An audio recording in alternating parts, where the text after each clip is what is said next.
Se pesa una bolleta de 85 grans, més o menys ho feim en la divisora, que en surten 36 bocins, i el procés és manual. I ara decidirem fer en l'altre.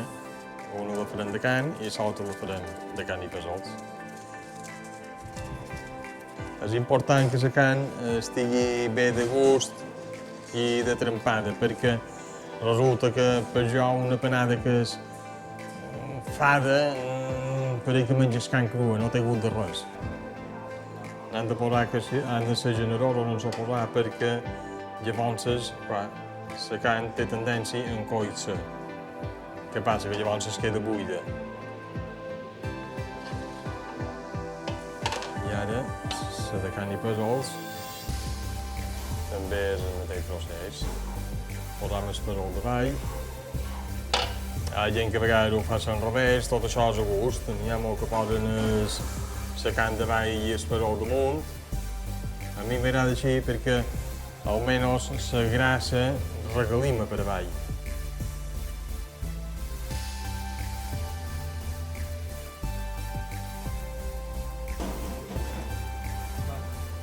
Jo ara, com de, la partiu ara al revés perquè són cascarrà.